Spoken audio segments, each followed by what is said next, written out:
هذا الندوة عنده واحد الأهمية قصوى، لأنه طرحنا واحد السؤال كبير من خلال الرابطة ديال الرياضيين الاستقلاليين، وهو ما هو دور الإعلام الوطني الرياضي في مواكبة التظاهرات الوطنية والتظاهرات الدولية الرياضية. واليوم يمكن نقول بأن الإعلام تلعب واحد الدور مهم جدا، ليس فقط كدور ديال مواكبة وتقوية الأخلاق الرياضية في بلادنا، ولكن كذلك تلعب واحد الدور ديال معلوم الإعلام والنتائج وتغطية التظاهرات الرياضية، ولكن تلعب دور كذلك اللي هو مهم، وهو بناء سردية وطنية للدفاع عن صورة المغرب والإشعاع الوطني على الصعيد الدولي. لأنه هذه التظاهرات الرياضية من ضروري أن تكون هنالك استراتيجية خاصة لتكون فيه يقظة، لتكون فيه كذلك خلايا وإعلام أزمة، لتكون فيه كذلك ما هو مرتبط ببروز أهم المظاهر الناجحة لبلادنا، لكي تكون بلادنا كما تعلمون قوة صاعدة على الصعيد الاقتصادي، ولكن كذلك على الصعيد الرياضي وعلى الصعيد الاجتماعي. شكرا. محمد الوردي، نائب رئيس رابطة الرياضيين الاستقلاليين ورئيس لجنة التنظيم من هذه الندوة. هذه الندوة اللي اختارنا لها عنوان مهم جدا، وهو الاهتمام في المجال ديال الرياضة عموما وفي الجانب المتعلق بالصحافة خصوصا، وأن بلادنا كتعرف تظاهرات كبرى، تظاهرات اللي ذات قيمة كبيرة. كنهضروا على كأس إفريقيا 2025، كنهضروا كذلك على كأس العالم 2030. فلما لا انه الاعلام المغربي الرياضي يكون حتى هو مواكب لكل المحطات، ولكن بصيغه جديده، كذلك بالدفع باش انه يكون عندنا امكانيه ديال يكون عندنا اعلام قادر على المواجهه، اعلام قادر على تقديم الصوره الحقيقيه حول هذا البلد، حول ما يقدمه المغرب من منجزات على المستوى الرياضي، على مستوى الممارسه، على مستوى البنيات التحتيه، على مستوى الاختيارات، على مستوى السياحه، على مستوى كذلك الدبلوماسيه الرياضيه. كلها محاور اللي خدينا باش انه اليوم اجتمعوا ثلاثه ديال الجهات مهمه جدا. كنهضروا على رابطه الرياضيين الاستقلاليين وبالتنسيق مع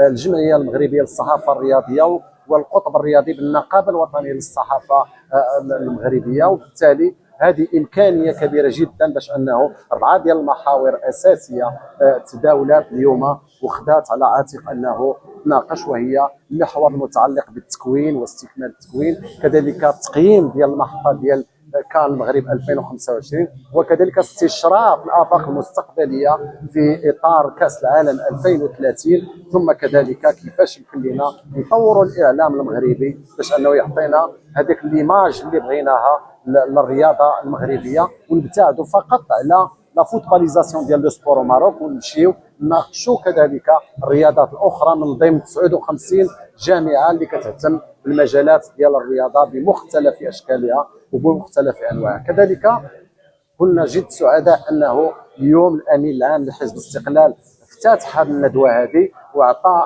افكار مهمه جدا بكلمه يعني مستفيضه.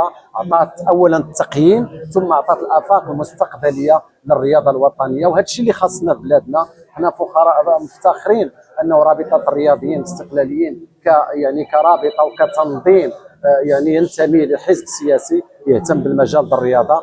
حنا بغينا في بلادنا انه جميع الاحزاب المغربيه تعطي القيمه للرياضه وتخلق مثل هذه الرابطه هذه اللي تهتم بالمجالات ديال الرياضه. شكرا لك. بداية لابد أن أسجل مدى اعتزازي وافتخاري بتنظيم هذه الندوة التي تصدت لتقييم أداء الإعلام الرياضي الوطني خلال استضافة بلادنا لكأس أفريقيا الأمم. واللي حقيقة ندوة فوق التقييم أنها كتستشرف في المرحلة القادمة، يعني بالطريقة اللي يمكن يدخل بها الإعلام الرياضي الوطني خلال الاستحقاقات الرياضية الكبرى اللي مقبلة عليها ايضا بلادنا، واللي في طليعتها بطبيعه الحال كاس العالم 2030 اللي غينظمها المغرب بمعيته كل من اسبانيا والبرتغال. طبعا كان هناك تقييم موضوعي لهذا الاداء الاعلامي المهني، ووقفنا جميعا على مواطن القصور ومواطن الضعف وايضا مواطن الاجاده.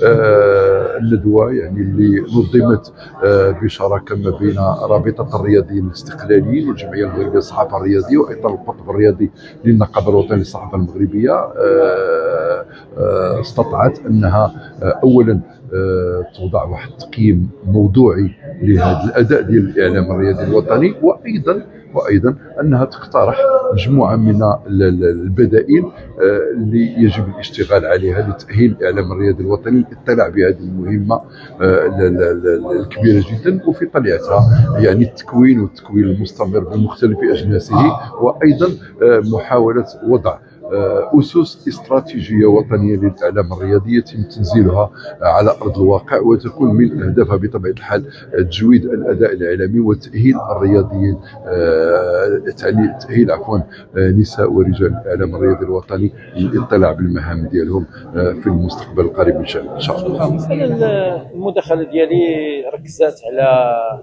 يعني واحد التقييم الحصيلة ديال المشاركة الاعلاميه.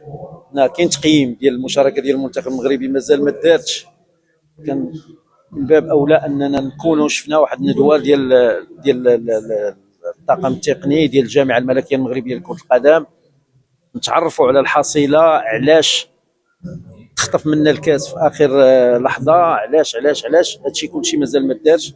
حنا سالينا الكان في 18 يناير، اليوم بعد مرور ايام عديده كنجيو باش نديروا تقييم ديال، كنظن اننا تاخرنا بزاف.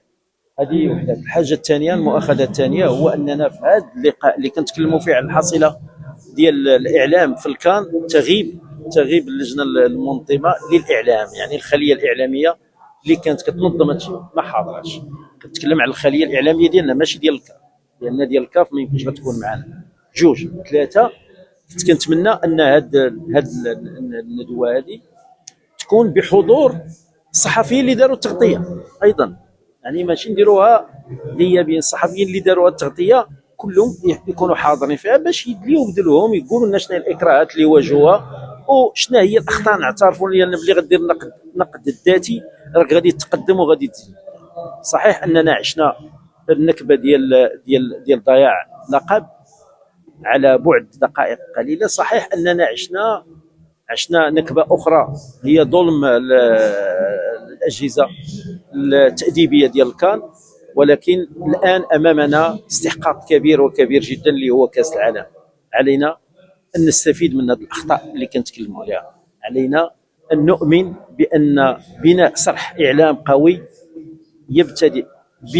يبدا بتاهيل الصحفيين، ثانيا بجعلهم سباقين الى الحدث وليس مدافعين عن القصف الذي ياتيهم. علينا ان نعمل لاحقا ان شاء الله على بناء جبهه اعلاميه قويه. ليس من المستساغ ان نرى صحفيين مغاربه في بين سبورت وفي قنوات اخرى، والحال اننا نحن كوطن احوج اليهم هنا لتقويه هذه الجبهه والدفاع على خصوم المغرب، لان تبين لنا، كشفت لنا الكان لوجود خصوم اعداء كانوا يمنون النفس بهذه الخساره. الان الاثر ديال الخساره في قلوبنا كبير كما في قلوبكم طبعا، ولكن لننسى، لنطوي الصفحه ونفكر في المونديال وندخله